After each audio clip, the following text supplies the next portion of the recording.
Astaghfirullah. Bismillahirrahmanirrahim. Assalamualaikum warahmatullahi wabarakatuh. Alhamdulillah wassalatu wassalamu ala Rasulillah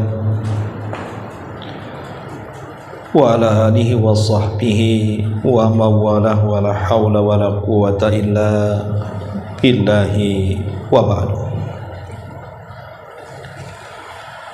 Alhamdulillah, di malam ini kita bisa kembali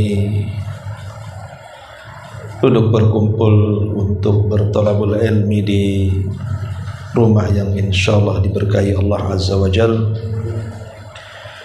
Salawat dan juga salam kita hadiahkan kepada Rasul kita Nabi besar Muhammad sallallahu alaihi wa ala alihi wasallam.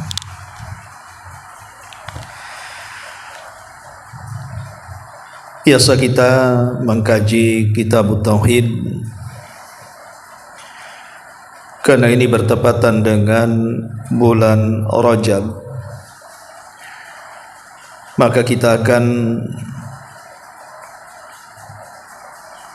menjelaskan tentang peristiwa besar dalam sejarah yang disebut dengan Isra dan juga Mi'raj. Tetapi yang ingin saya jelaskan adalah keajaiban-keajaibannya. Apa saja keajaiban-keajaiban yang dilalui oleh Nabi sallallahu alaihi wasallam sepanjang perjalanan Isra dan juga Mi'raj ini. Karena saya kira kalau mengkisahkan tentang sejarah Isra ini, kebanyakan kita sudah mendengar, maka kita akan khusus di malam ini tentang ajaibu ma ra'an Nabi sallallahu alaihi wasallam fil Isra'i wal Mi'raj. Keajaiban-keajaiban yang dilihat Nabi atau yang disinggahi Nabi atau yang dilihat Nabi saat peristiwa Isra dan Mi'raj ini.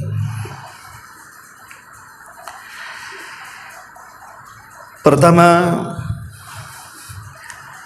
Nabi sallallahu alaihi wasallam saat peristiwa ini diperlihatkan dunia seperti bentuk seorang kakek yang sudah sepuh. Jadi saat perjalanan beliau dari Baitullah Al-Haram menuju Baitul Maqdis, maka Nabi sallallahu alaihi wasallam diperlihatkan dunia tapi dalam bentuk seorang kakek yang sudah sepuh sekali, menunjukkan bahwa dunia ini adalah tempat yang fana, bukan yang abadi. Karena kita tahu bahwa sepanjang-panjangnya umur dunia itu pasti ada batasnya. Umur apa saja, baik kita manusia, berapalah panjang umur manusia itu, pasti ada batas umurnya, pasti mengalami kematian. Secanggih apapun bangunan yang kita bangun juga pasti ada rusaknya. Artinya dunia ini rapuh, dunia ini lemah, karena memang kekuatannya tidak sempurna, tidak seperti sorga. Yang kedua, Nabi sallallahu alaihi wasallam diperlihatkan iblis. Jadi saat perjalanan Nabi sallallahu alaihi wasallam dari Baitullah Al-Haram ke Baitul Maqdis, di jalan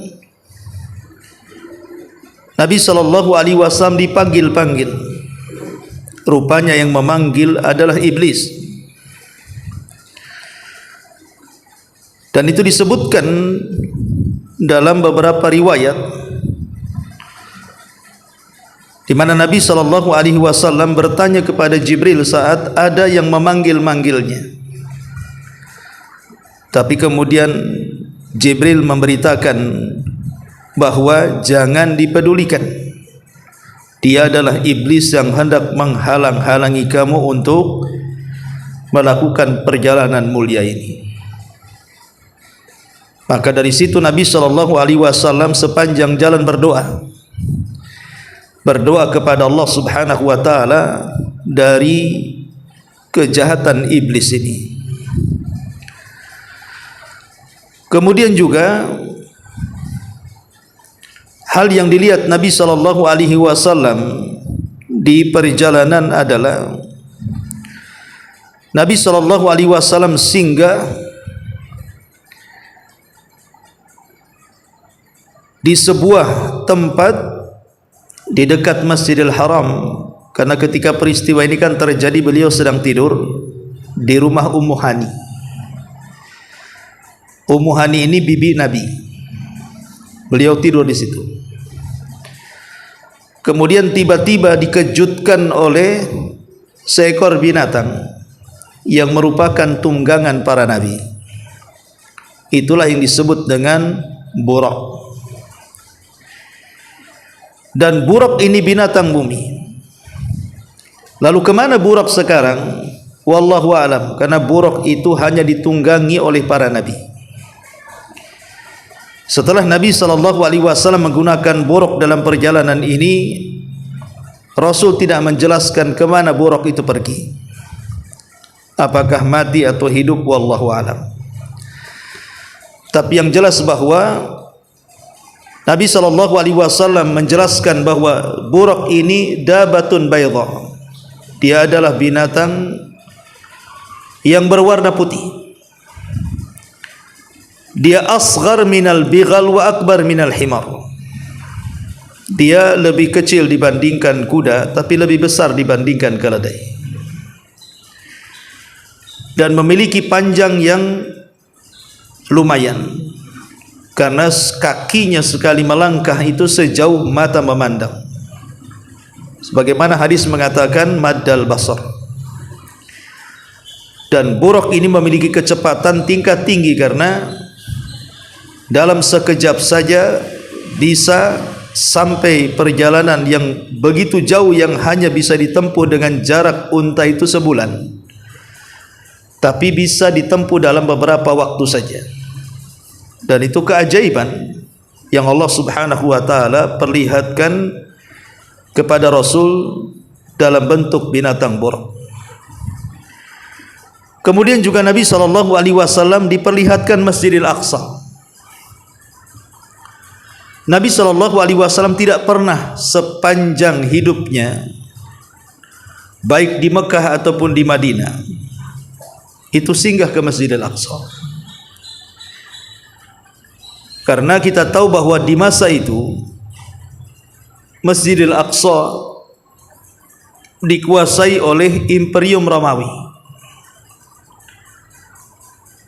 Dan di zaman Nabi SAW, Rasul pernah menyerang perbatasan dari Romawi ini. Dan perangnya disebut Tabuk. Dan itulah perang terakhir yang dipimpin Nabi. Tapi Nabi SAW tidak sampai ke Palestina, walaupun sudah memenangkan peperangan di perbatasan. Tapi tidak bisa masuk ke Palestina karena qadarullah, setelah perang Tabuk, beberapa tahun setelahnya Nabi SAW meninggal. Tapi Rasul sudah mempersiapkan pasukan untuk menyerang orang-orang Romawi yang dipimpin oleh cucu angkatnya, Usama ibn Zaid. Belum lagi diberangkatkan, Rasul meninggal. Dan baru diberangkatkan di zaman Abu Bakar Siddiq radhiyallahu anhu dan mengalami kemenangan. Artinya Nabi SAW sepanjang hayatnya tidak pernah ke Baitul Maqdis, kecuali dalam peristiwa ini. dalam peristiwa Isra Mi'raj, Nabi SAW belum betul-betul singgah di Baitul Maqdis, di Masjidil Aqsa yang kita kenal hari ini. Karena dari masjid inilah Nabi SAW melakukan perjalanan yang disebut dengan Mi'raj. Karena Isra itu artinya berjalan di malam hari, kalau Mi'raj itu artinya naik. Jadi kalau digabungkan Isra dan Mi'raj ini menjelaskan dua peristiwa. Perjalanan dari Masjidil Haram ke Aqsa disebut Isra, dari Aqsa ke Sidratil Muntaha disebut Mi'raj. Makanya kalau digabung Isra dan Mi'raj. Lah, dengan menginjakkan kaki Nabi SAW di Masjidil Aqsa, ini juga merupakan keajaiban Masjidil Aqsa yang diakui oleh Islam, bahkan memiliki keutamaan setelah Masjidil Haram dan setelah Nabawi. Karena orang yang salat di Masjidil Haram itu sama dengan 100.000 kali salat di masjid yang lainnya. Orang yang salat di Masjid Nabawi sama dengan 1.000 kali salat di masjid yang lainnya. Dan di Masjidil Aqsa ada dua riwayat. Ada yang mengatakan sama dengan 500 kali salat di masjid yang lainnya, ada yang mengatakan 250 salat dibandingkan di masjid yang lainnya, dan riwayat 250 lebih sahih dibandingkan yang 500. Tetapi syahidnya adalah Aqsa adalah tempat istimewa di hati kaum muslimin, karena Rasul pernah bersinggah di masjid ini. Kemudian juga keajaiban yang lainnya, Nabi SAW diperlihatkan para malaikat, diperlihatkan para nabi. Jadi para nabi diperlihatkan oleh Allah kepada Nabi SAW, mereka sedang bersaf-saf di Masjidil Aqsa, menunggu untuk salat, dan Nabi SAW menjadi imam bagi mereka. Jadi Nabi SAW menjadi imam, dan di belakangnya para nabi. Bagaimana caranya? Ya, ini kuasa Allah Subhanahu wa taala. Walaupun para nabi sudah meninggal, jasad mereka berada di dalam tanah. Tapi ingat, jasad para nabi tidak dimakan tanah. Kalau kita gali jasad para nabi, mereka akan utuh sampai hari ini. Karena Rasul yang mengatakan, Innallaha harrama 'alal ardi an ta'kula ajzasal anbiya. Allah memerintahkan bumi untuk mengharamkan memakan jasad para nabi. Tetapi para ulama ada yang mengatakan bahwa para nabi yang diperlihatkan di hadapan Nabi SAW, mereka adalah arwahul anbiya, ruhnya para nabi, yang kemudian ruh itu dibentuk seolah-olah mereka para nabi, dan Allah Maha Kuasa untuk membentuknya sehingga Rasul bisa melihatnya. Dan Nabi SAW salat 2 rakaat di belakang mereka, atau menjadi imam dan di belakangnya para nabi, seolah-olah para nabi ini hendak menyerahkan estafet akhir dakwah tauhid kepada Rasul kita Muhammad sallallahu alaihi wasallam, dan dia dinobatkan menjadi akhirul anbiya wal mursalin, akhir daripada seluruh para nabi dan rasul. Bahkan dia adalah pemimpinnya para nabi dan rasul. Ini juga merupakan keajaiban di mana Nabi SAW diperlihatkan para nabi, bahkan menjadi imam bagi para nabi. Ma'asyiral muslimin yang dimuliakan Allah Subhanahu wa taala. Kemudian juga Nabi SAW diperlihatkan Jibril. Memang saat Jibril menjemput Nabi SAW, dia dalam bentuk manusia, karena malaikat itu kan bisa berubah wujud. Tapi saat kemudian Jibril sampai di Baitul Ma'mur, Ka'bahnya para malaikat, maka Jibril berbentuk kembali kepada aslinya, di mana dia memiliki 600 sayap, yang satu sayap terbentang bainal ufuk, antara terbit sampai terbenamnya matahari, Jadi kalau satu sayap Jibril ini dibentang di bawah langit, maka bumi akan gelap dengan sayap Jibril itu. Saking besarnya. Ya. Artinya Nabi SAW diperlihatkan malaikat Jibril 2 kali. Makanya Allah mengatakan laqad ra'ahu nazlatan ukhra, di mana Nabi SAW diperlihatkan kali yang lain akan rupa Jibril. Sebelumnya Nabi SAW sudah diperlihatkan saat beliau diangkat menjadi Nabi. Ketika Nabi SAW bolak-balik ke Gua Hira, rindu dengan orang yang mendatangi dan memberikan suratul alaq kepadanya. Tapi selama 6 bulan Rasul bolak-balik ke Gua Hira, Jibril tidak pernah datang dalam bentuk asli ke gua itu, hanya 1 kali saja. Itu pun dalam rangka memberikan SK kenabian. Sehingga Rasul sedih dan sesak dadanya. Sampai-sampai Rasul berpikir, jangan-jangan yang menemui dia dalam gua itu bukan malaikat, jangan-jangan itu setan, jangan-jangan itu jin, dan begitu seterusnya, karena memang tidak turun lagi. Lah di saat Nabi SAW sudah sesak dadanya, tiba-tiba ada suara dari langit dan mengatakan, irfa ra'saka ya Muhammad, angkat kepalamu wahai Muhammad. Tiba-tiba Rasul mengangkat kepala, rupanya Jibril sedang duduk antara langit dan bumi dalam bentuk aslinya. Makanya Rasul sampai ketakutan menggigil, lari ke rumahnya sambil mengatakan kepada Khadijah, selimuti aku, selimuti aku.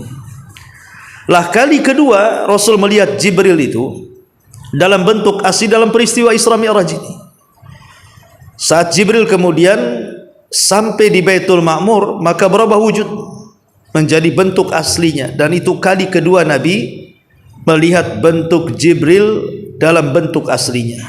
Dan ini keajaiban yang dilihat Nabi sallallahu alaihi wasallam. Ma'asyiral muslimin yang dimuliakan Allah Azza wa Jalla. Kemudian juga Nabi sallallahu alaihi wasallam diperlihatkan banyak minuman sebelum dinaikkan. Ada yang mengatakan 2 minuman, ada yang mengatakan 4 minuman. Yang mengatakan 4 minuman diantaranya air putih, kemudian madu, susu dan khamr. Yang mengatakan 2 minuman, susu dan khamr. Dan ingat, khamr di waktu itu belum diharamkan. Kalau Rasul meminum khamr pun tidak ada masalah, karena kan belum diharamkan khamrnya. Tapi Nabi SAW malah memilih air susu. Alasannya lebih ringan di mulut. Kalau madu lebih berat karena kental, air putih lebih ringan. Maka yang tengah-tengah itu susu. Kalau khamar jelas akan menghilangkan akal. Makanya Rasul lebih memilih air susu. Maka Jibril mengatakan di hadapan Nabi SAW, laqad hudita wa hudiyat ummatuk. Laqad hudita wa hudiyat ummatuka. Engkau sudah diberikan hidayah dan umatmu juga akan diberikan hidayah. Karena engkau memilih yang benar, tidak mengambil khamar, justru mengambil air susu. Seandainya Rasul mengambil air susu, kan bahaya manusia ini. Mungkin kalau saya ngaji, mungkin minumannya khamar nantinya, untuk menghormati guru kan. Ya, kasih khamar aja lah kan begitu. Nanti waktu ngaji mabok saya kan. Kira-kira apa yang mau diucapkan? Nggak jadi ngaji, mabok bareng pula kita nanti. Artinya bahwa Nabi SAW mengambil air susu itu keajaiban. Rasul mengikuti fitrahnya. Makanya Rasul mengambil air susu, dan umatnya juga akhirnya tidak suka khamar dan suka meminum air susu. Karena hampir satu dunia ini manusia minum susu. Makanya dalam Al-Quran itu ada namanya surah Al-Baqarah, sapi betina. Kenapa tidak unta betina, ataupun kambing betina, ataupun binatang-binatang dunia kan banyak gitu ya. Kenapa yang dipilih sapi? Karena sapi ini manfaat susunya melebihi binatang yang lain. Kambing ada susunya, tapi kan tidak sebanyak susu sapi. Unta juga bisa mengeluarkan air susu, tapi kan tidak sebanyak susu sapi kan. Karena hampir satu dunia orang pasti minum susu sapi. Tidak ada manusia yang tidak minum susu sapi. Dan betapa banyak bayi-bayi yang diselamatkan oleh susu sapi ini. Bagi ibu-ibu yang tidak keluar air susunya, maka anak-anak bayi yang belum makan ASI mereka diselamatkan oleh susu sapi ini. Menunjukkan bahwa Nabi SAW sudah benar memilih air susu, ya, bukan khamar. Nah, dari sini menunjukkan ini keajaiban juga yang diperlihatkan kepada kita dalam peristiwa ini. Ma'asyiral muslimin yang dimuliakan Allah Azza wa Jalla, termasuk juga keajaiban dalam peristiwa ini pembelahan dada. Nabi SAW dibelah dadanya. Ada yang mengatakan pembelahan dada ini 3 kali, ada yang mengatakan 2 kali. Yang mengatakan 3 kali pembelahan dada ini, pertama kejadiannya saat Rasul berumur 4 tahun. Ketika beliau di pangkuan seorang wanita dari Bani Sa'diyah namanya Halimah Sa'diyah. Di situ terjadi pembelahan dada.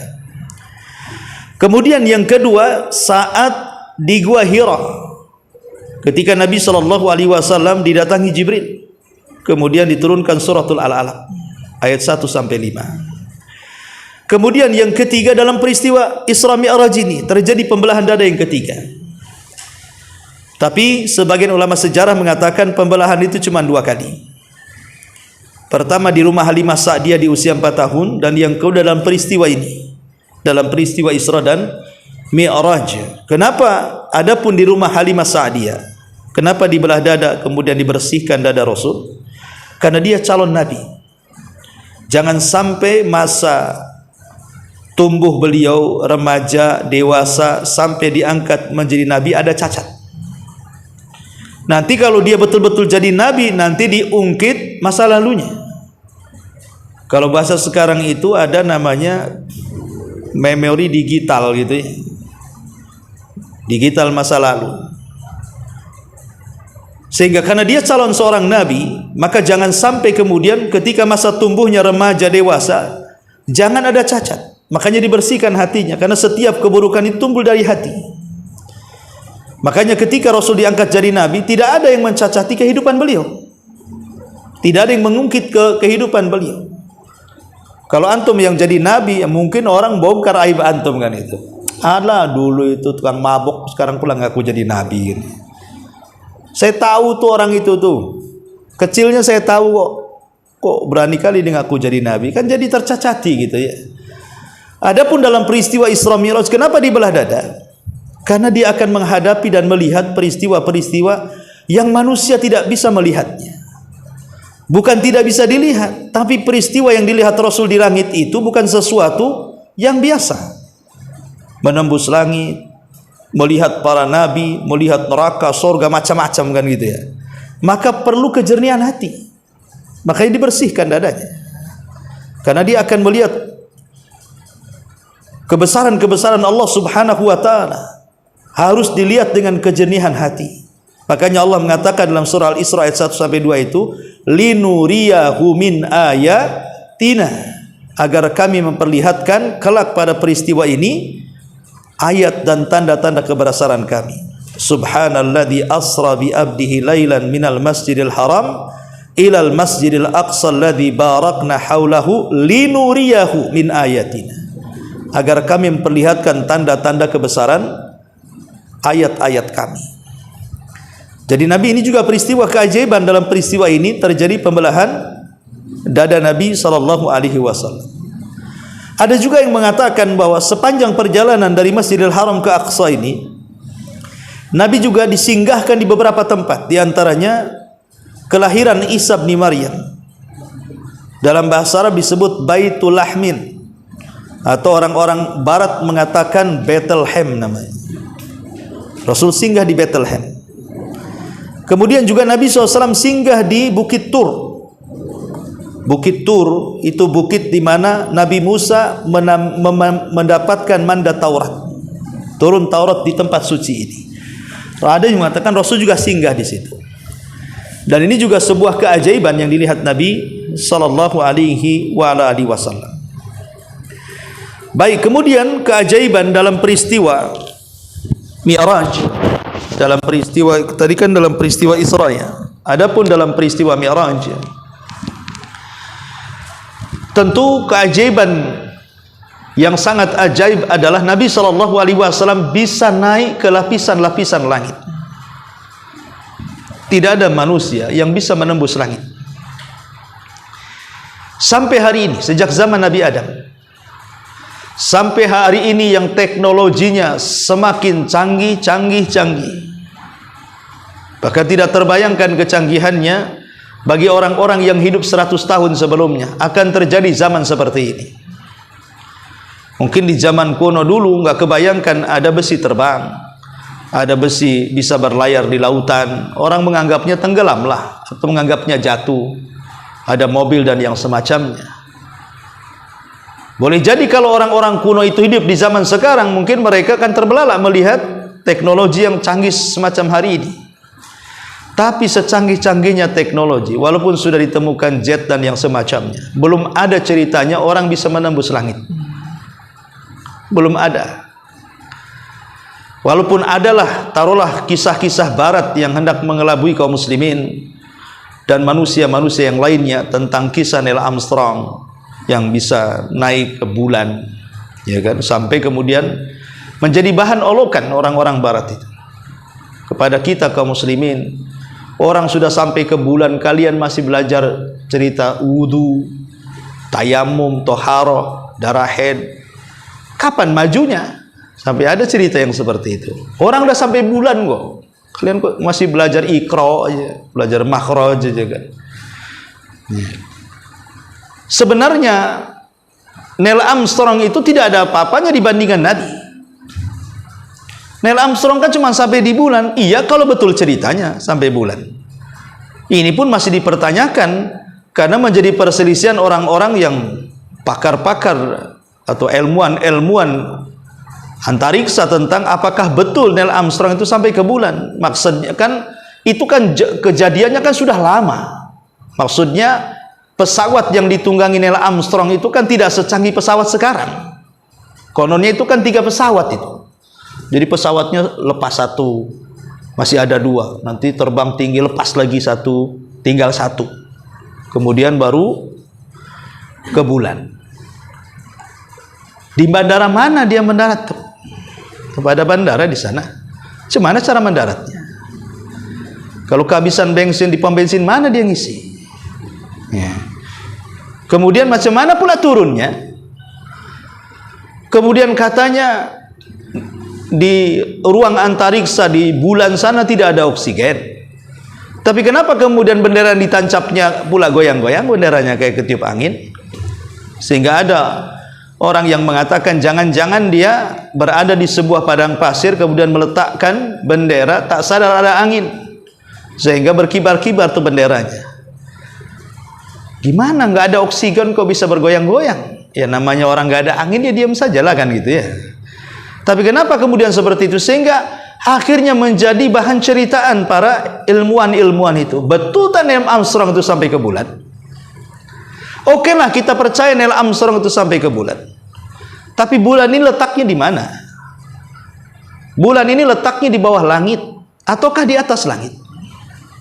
Karena langit itu kan bentuknya bangunan.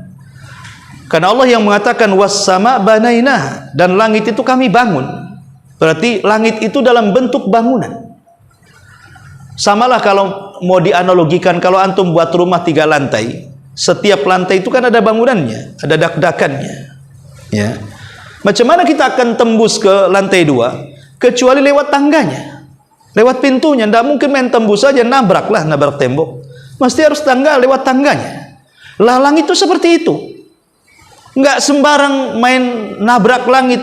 Tidak bisa menembus langit kecuali ada pintunya. Makanya Allah mengatakan di dalam surah An-Naba, wa futihatis sama fakanat abwaba, dan langit-langit itu dibuka dan rupanya langit itu penuh dengan pintu. Jadi tidak sembarang orang bisa naik ke langit itu. Jadi kalau seandainya Neil Armstrong ini mau ke bulan dan posisi bulan di atas langit, otomatis dia harus naik pintunya, harus mengetuk pintunya, karena setiap pintu langit itu ada penjaga pintu dari kalangan para malaikat. Makanya Allah Subhanahu wa taala mengatakan wat-tariq wa ma adraka ma at-tariq. Tariq itu mengetuk pintu. Apa yang diketuk? Langit, pintu langit itu diketuk. Siapa yang mengetuk? Sebagian ahli tafsir mengatakan yang mengetuk pintu langit adalah Nabi SAW. Dalam peristiwa Isra Mi'raj ini, dia yang mengetuk pintu langit dengan Jibril. Di mana Jibril mengetuk pintu langit. Assalamualaikum, kata penjaga pintu langit, waalaikumsalam. Kemudian ditanya, man, siapa engkau? Kata Jibril, ana Jibril. Bayangkan, Jibril ini ketua malaikat. Dan yang menjaga pintu langit itu anak buahnya. Tapi dia harus ikut aturan langit. Walaupun ketua, tetap saja dia harus mengikuti adab-adab langit. Masuk pun salam dulu. Tidak main kemudian buka, aku ketua. Siapa kamu? Jibril. Oh, Pak Ketua. Ada apa mau? Oh, silakan Pak Ketua. Anda. Ada aturannya. Ketika kemudian Jibril mengatakan Jibril, kemudian malaikat ini mengatakan, man, waman ma'ak, siapa yang kau bawa tuh? Kata Jibril, Muhammad. Maka penjaga malaikat pintu langit mengatakan, awa qad uhiya ilai, sudahkah diwahyukan dia boleh naik? Kata Jibril, sudah. Baru kemudian dibuka pintunya, baru keduanya naik. Kalau tidak dibuka, Jibril pun tak bisa naik lagi. Ya.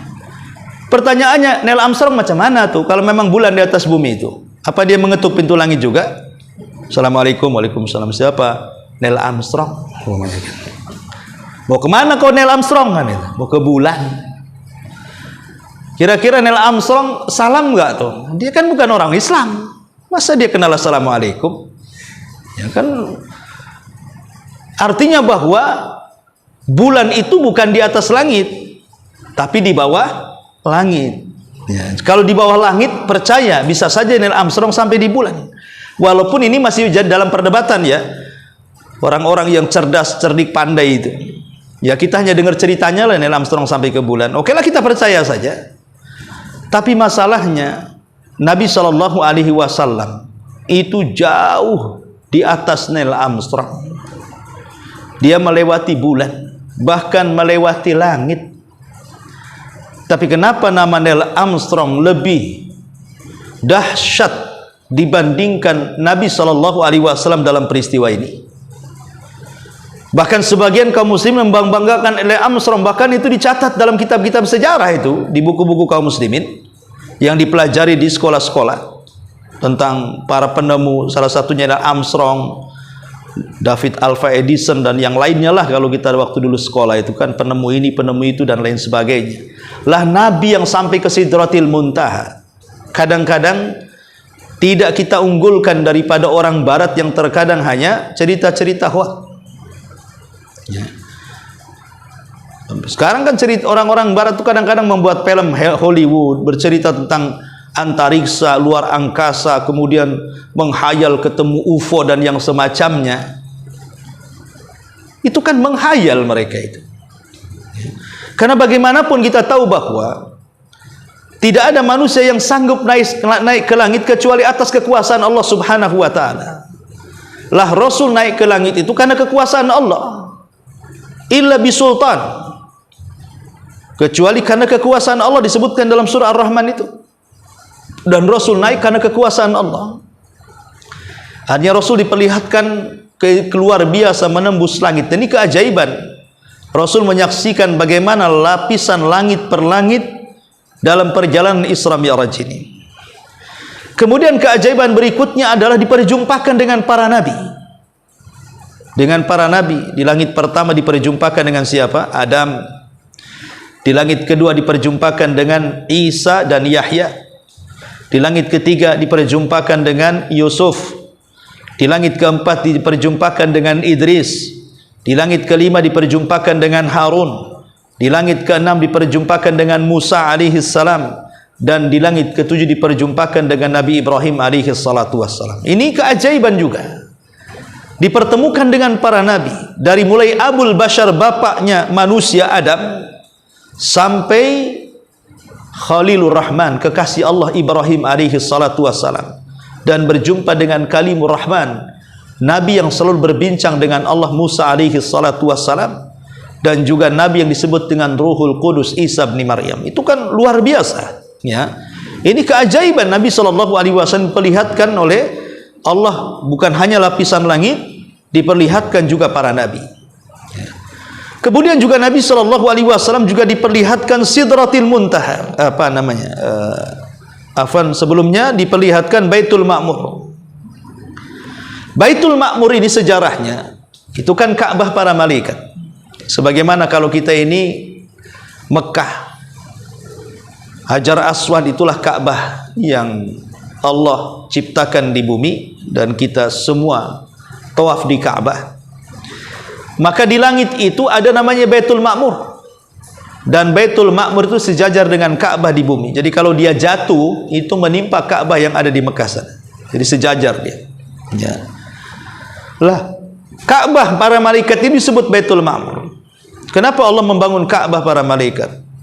Sejarahnya ada yang mengatakan, ketika Allah Subhanahu wa taala hendak menciptakan Nabi Allah Adam, dan malaikat menganggap Adam ini sejenis dengan jin yang suka merusak, menumpahkan darah. Maka malaikat tergesa-gesa dan mengatakan, "Ya Rabb, kalau engkau hendak menciptakan makhluk yang namanya Adam yang kelak akan merusak bumi dan menumpahkan darah, sebaiknya jangan kau ciptakan, urungkan niatmu. Cukup kau turunkan kami ke bumi, biar kami beribadah kepadamu di bumi, sehingga tidak ada kerusakan lagi di bumi." Jadi malaikat asumsi dia menyamakan Adam dengan jin yang sebelumnya menghuni bumi. Makanya kemudian malaikat mengatakan kepada Allah Subhanahu wa taala, "Man yufsidu fiha wa yasfiku dima." Apakah engkau akan menciptakan makhluk yang merusak bumi dan menumpahkan darah? Wa nahnu nusabbihu bihamdika wa nuqaddisu lak. Sementara kami mentakdis dan mensucikan dirimu setiap malam, setiap hari, setiap waktu, setiap jam, setiap detik. Seolah-olah malaikat ingin mengatakan, menawarkan diri, sudahlah jangan kau ciptakan Adam, turunkan saja kami ke bumi. Saya jamin di bumi tidak ada yang rusak, tidak ada yang menumpahkan darah, semua akan beribadah kepadamu. Tapi Allah mengatakan, inni a'lamu ma la ta'lamun. Aku lebih tahu tentang ciptaanku daripada kalian. Karena buktinya setelah Adam diciptakan, keturunannya banyak orang-orang yang jauh lebih mulia dibandingkan para malaikat. Walaupun ada di antara turunannya lebih jahat dibandingkan iblis dan binatang ternak. Ya. Tapi yang jelas bahwa karena malaikat tergesa-gesa menawarkan diri sebelum Allah menciptakan Adam karena ingin semangat ibadahnya, disitulah Allah Subhanahu wa taala menciptakan Baitul Ma'mur. Kalau kalian memang semangat ibadah baik, aku akan ciptakan Baitul Ma'mur kepada kalian. Tawaflah kalian setiap hari di situ. Maka diciptakanlah Baitul Ma'mur, di mana setiap hari 70.000 malaikat tawaf di situ dan keluar dan tidak pernah kembali. Besoknya datang malaikat yang baru dengan jumlah yang sama 70.000, kemudian tawaf. Setelah puas kemudian keluar dan tidak pernah kembali. Besoknya datang malaikat yang lainnya dengan jumlah yang sama. Begitulah setiap harinya. Anda bisa bayangkan berapa jumlah malaikat? Tidak ada yang tahu kecuali Allah. Makanya Allah mengatakan, wa may ya'lamu junuda rabbika illahu. Tidak ada yang tahu jumlah para malaikat kecuali Allah, kata Allah. Saking banyaknya kan itu ya. Lah Rasul diperlihatkan Baitul Ma'mur. Disitulah Ka'bah para malaikat, di mana Ibrahim di langit ketujuh itu bersandar di tiang Baitul Ma'mur. Dan di sekitarnya ada anak-anak kecil.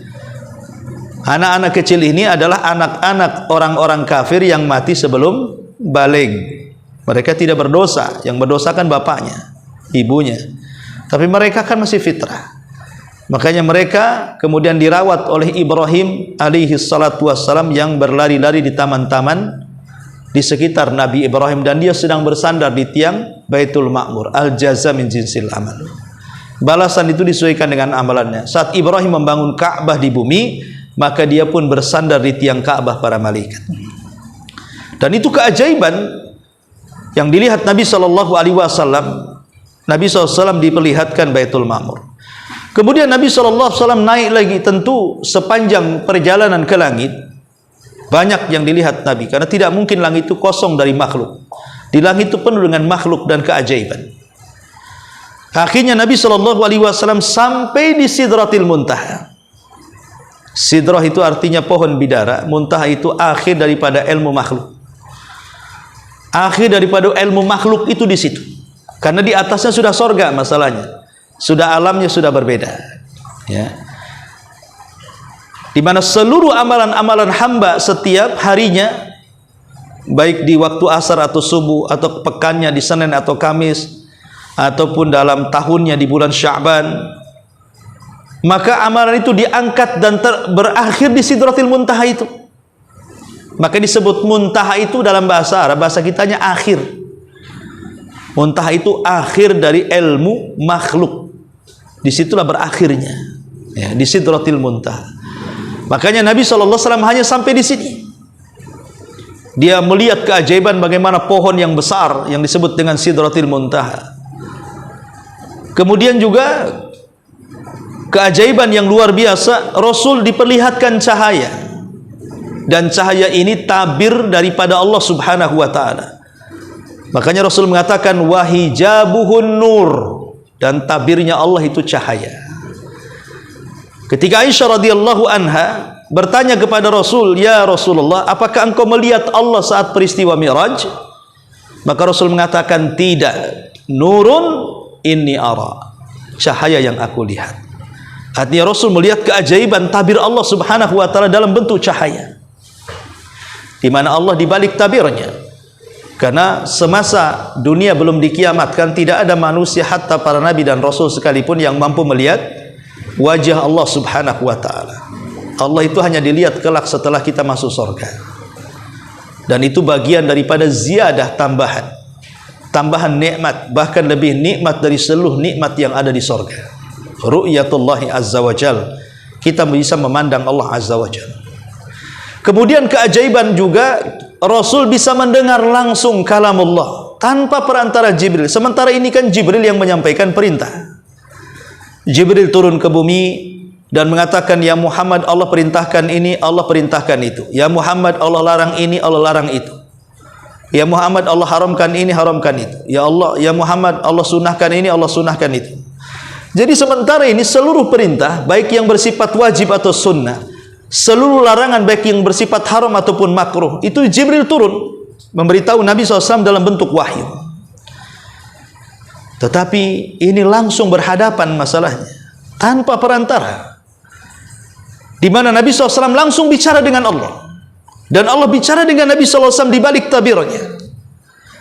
Dan inilah keajaiban, karena tidak semua para nabi dan rasul yang langsung diajak bicara.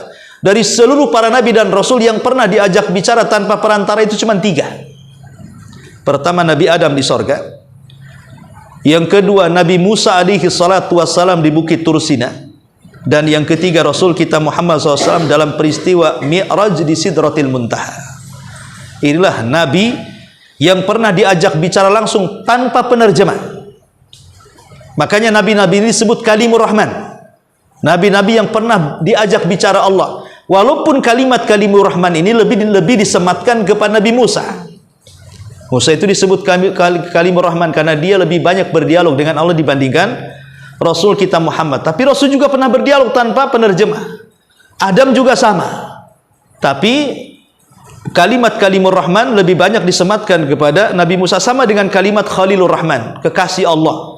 Rasul juga kekasih Allah, tetapi laqab ini lebih banyak disematkan kepada Ibrahim. Ibrahim Khalilur Rahman, Musa Kalimur Rahman, ya. Dan ini juga keajaiban yang dirasakan Nabi SAW dalam peristiwa ini.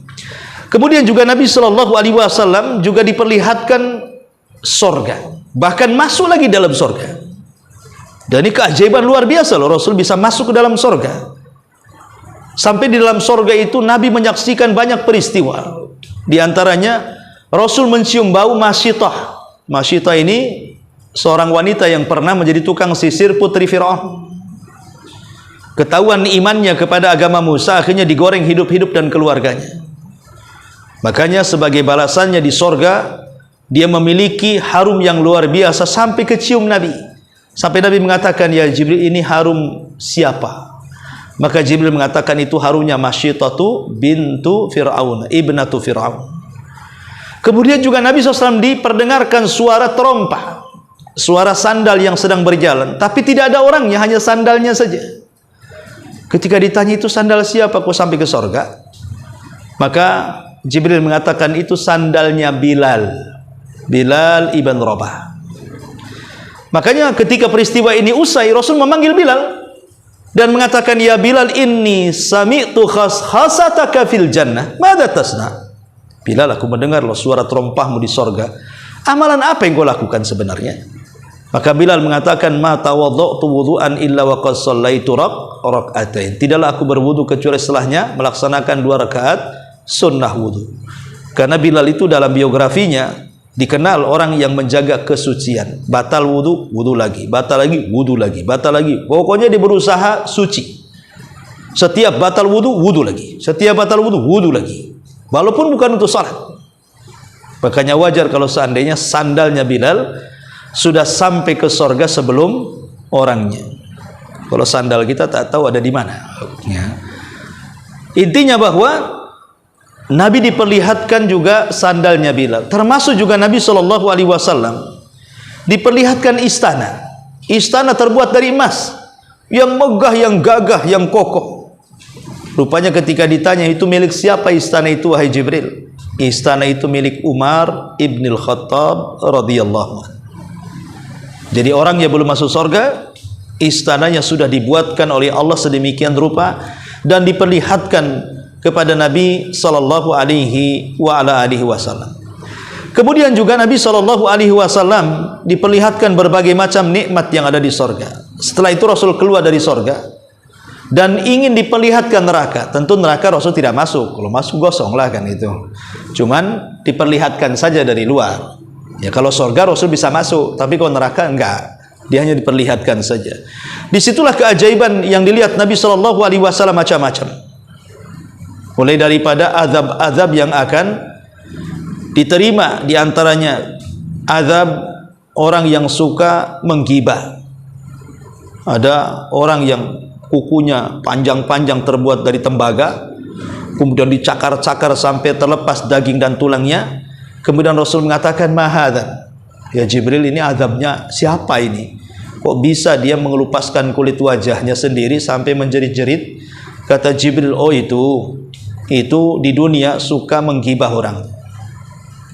Orang yang tukang gibah, ya gitulah azabnya. Ya. Kemudian juga diperlihatkan para peminum khamar. Ketika Nabi SAW melihat kok ada orang di neraka ini minum dari keringat dan nanahnya penuh neraka. Padahal nanah dan keringat penuh neraka itu bukan hanya jijik, tapi juga membahayakan karena panas mendidih dan yang semacamnya kan. Diminum sampai kesakitan. Kita minum itu menghilangkan dahaga, terkadang nikmat gitu ya kalau jus dan yang semacamnya itu di waktu kita haus. Tapi ini kesakitan. Ketika ditanya mahadhan, apa ini wahai Jibril? Maka Jibril mengatakan, oh itu tukang mabuk di dunia tuh. Nah, itu sekarang mabuknya di neraka kayak gitu. Ya. Kemudian juga Nabi SAW diperlihatkan tentang para pezina. Para pezina yang dia melihat ada bau busuk di neraka, di mana orang-orang berebut dengan bangkai yang bau busuk sekali untuk dimakan dari bangkai-bangkai penuh neraka. Kemudian Jibril mengatakan, Rasul mengatakan itu, kenapa orang itu kok berebut daging yang busuk dari daging-daging yang ada di neraka itu, yang sangat enggak enak ya. Maka Jibril mengatakan, oh itu adalah orang-orang yang di dunia mereka meninggalkan yang halal tetapi mengambil yang haram. Jadi ada dua daging, ada daging busuk, ada daging bagus. Tapi penduduk neraka justru memilih daging yang busuk tuh, malah meninggalkan daging yang bagus, yang segar. Ketika ditanya, siapa orang itu, kok bodoh kali? Kok ada dua daging, satu segar, satu busuk, kok malah daging makan yang busuk gitu kan? Sehingga ditanya kepada Jibril, itu siapa orang itu? Kok bodoh sekali. Maka Jibril mengatakan, itulah orang-orang yang saat di dunia mereka meninggalkan yang halal dan mengambil yang haram. Artinya istri yang jelas-jelas halal ditinggalkan, malah berzina dengan wanita-wanita yang jelas-jelas diharamkan. Termasuk juga diperlihatkan tentang orang yang tidak mau menunaikan zakat, ataupun orang-orang yang berbicara dengan pembicaraan yang menyesatkan orang, ya. Termasuk juga Nabi SAW bicara soal khutabaul fitnah, para dai yang menyesatkan orang. Karena Rasul melihat ada orang di neraka itu yang lidahnya menjulur dipotong, nanti tumbuh lagi lidah baru, ditarik lagi dipotong lagi, nanti tumbuh lagi lidah baru, terus seperti itu. Jadi Jibril ditanya, itu siapa? Kenapa kau nasibnya kayak gitu kali?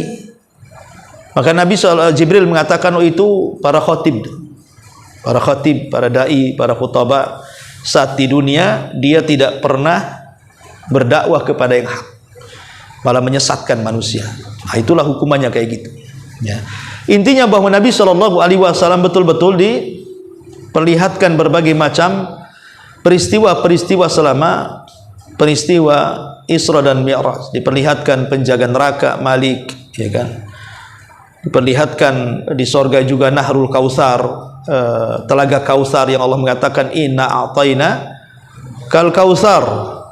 Kemudian juga diperlihatkan dua sungai yang aliran sungainya, airnya dari sorga, sungai Nil dan Efrat, ya. Kalau sekarang Nil dan Efrat gitu ya. Dulu sungai Nil dan Efrat itu nggak ada airnya, kemudian dialiri air dari sorga, ya. Tapi asalnya dari sorga. Kalau sekarang ya airnya bukan air sorga lagi, itu kan asal muasalnya. Sama dengan manusia, asal muasalnya dari tanah. Nah sekarang kan bukan dari tanah juga. Kalau antum kena silet kan yang keluar darah bukan tanah kan gitu ya. Artinya asal muasalnya, ya, seperti jin asal muasalnya dari nyala api. Nah, apakah jin sekarang dari nyala api? Ya tidak, karena jin juga sama dengan manusia, menikah punya anak kan itu ya. Jadi asal muasal air sungai Nil dan Efrat itu dari sorga. Dan itu diperlihatkan di hadapan Nabi SAW, ya, termasuk telaga Kautsar.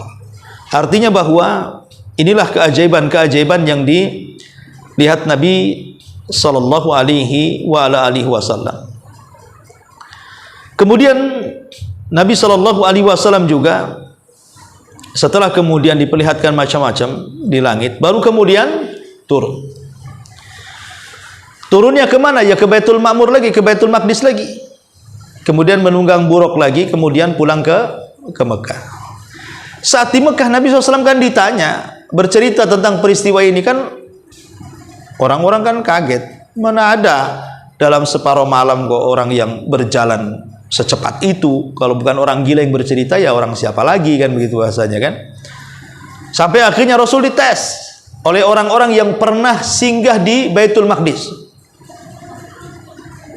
tentang bentuk jendela, bentuk pintu, berapa jendela, berapa pintunya, ditanyakan kepada Nabi. Bayangkan, padahal Nabi itu kan datang ke Baitul Maqdis kan bukan untuk hitung jendela, ya kawan. Masa peristiwa ini hanya untuk hitung jendela, hitung pintu, macam mana bentuknya, kan nggak kepikiran Nabi itu ke situ. Nabi kan hanya diperjalankan ke sana. Tapi di luar dugaan, rupanya orang-orang ini memang mau memfitnah Nabi sampai bertanya soal berapa jumlah jendela, berapa jumlah pintu, coba kan. Ya. Tapi kemudian Allah Subhanahu wa taala merintahkan malaikat untuk menggambarkan Baitul Maqdis di hadapan Rasul, sehingga Rasul bisa menjelaskan berapa pintunya, berapa jendelanya, dan begitu seterusnya. Pas dicocokkan dengan orang-orang yang bolak-balik ke Syam dan singgah di Baitul Maqdis, rupanya benar. Tapi memang hidayah itu milik Allah. Walaupun mereka membenarkan itu, tapi tetap saja mereka kufur. Ya, karena juga peristiwa Isra Mi'raj ini bagi kita kaum muslimin kan sebuah ujian. Apakah kita bisa membenarkannya ataukah justru kita mendustakannya? Karena di zaman Rasul saja para sahabat hampir meragukan, apalagi orang kafir. Maka apalagi di zaman sekarang, kalau mau otak kita ini bermain-main dengan khayalan, kayaknya mustahil. Mana ada dalam separuh malam Rasul bisa sampai ke Sidratil Muntaha dan begitu. Kayak kalau setan masuk ke otak kita, mungkin kita juga jadi Abu Jahal kan begitu. Mungkin nggak yakin kan. Tapi bagaimanapun kita seorang mukmin, karena ini peristiwa-peristiwa gaib, maka wajib bagi kita untuk beriman bahwa peristiwa ini ada, tercantum di dalam dua surat. Pertama surah Isra, perjalanan Isra, dan juga peristiwa Mi'raj disebutkan dalam surah An-Najm. Artinya bahwa peristiwa dicatat dalam Quran dan diceritakan Nabi SAW dalam hadis-hadis yang sahih. Percaya atau tidak percaya, harus percaya. Soal mereka orang-orang yang tidak percaya, biarkan saja. Tidak ada urusan kita dengan mereka. Karena Allah mengatakan innama kana qaulul mu'minin idza du'u ilallahi wa rasulihi an tahkuma bainahum an yaqulu sami'na wa ata'na. Kita cukup mengatakan dengar, taat. Itu sudah cukup bagi kita ketika di hadapan kita ada perkara-perkara yang gaib yang wajib diimani. Wallahu alam, ini di antara keajaiban-keajaiban yang pernah dilihat Nabi sallallahu alaihi wasallam dalam peristiwa besar ini. Adapun oleh-olehnya, Nabi sallallahu alaihi wasallam dalam peristiwa ini, apa oleh-oleh Nabi itu?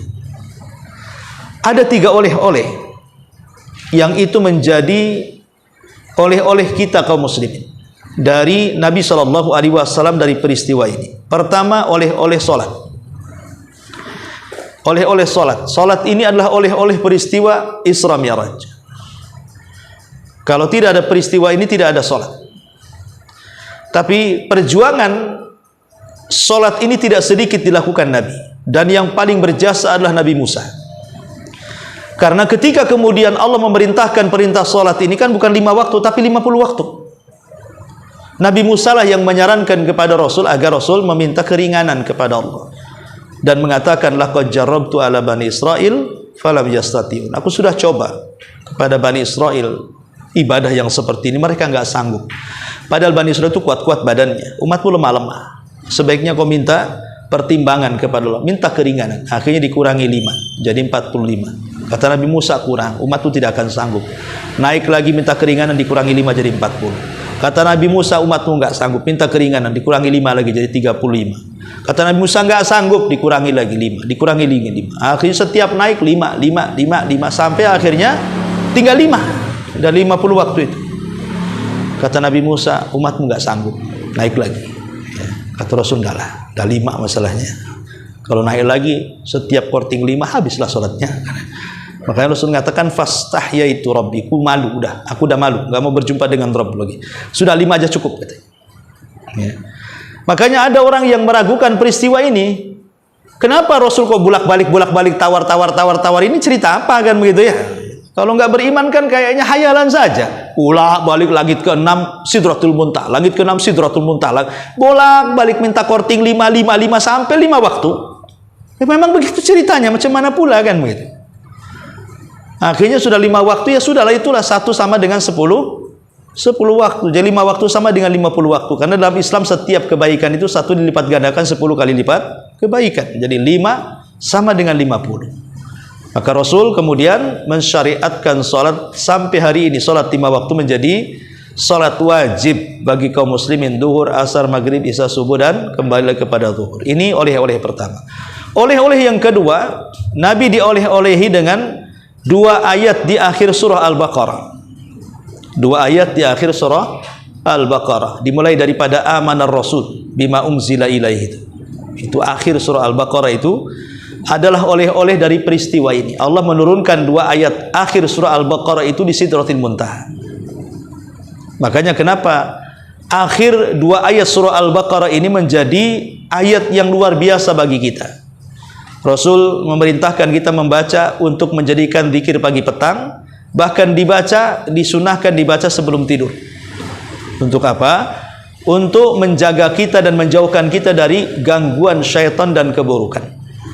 Sebagai ayat tameng dari setiap keburukan, sihir, hasad, dan yang semacamnya. Ini oleh-oleh yang ketiga.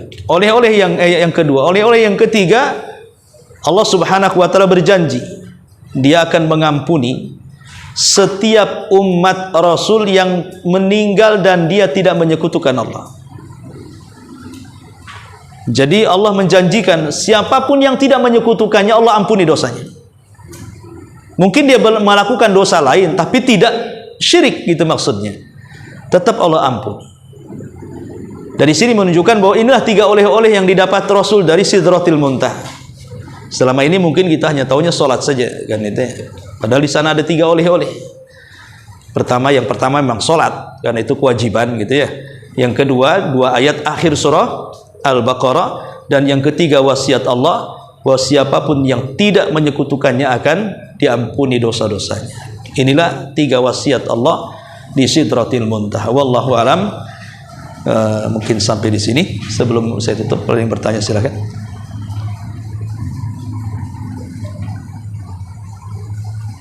Ada? Baik, sudah ngantuk. Subhanakallah bihamdika, asyhadu an la ilaha illa anta astaghfiruka wa atubu ilaik. Allahu ta'ala alam. Assalamualaikum warahmatullahi wabarakatuh.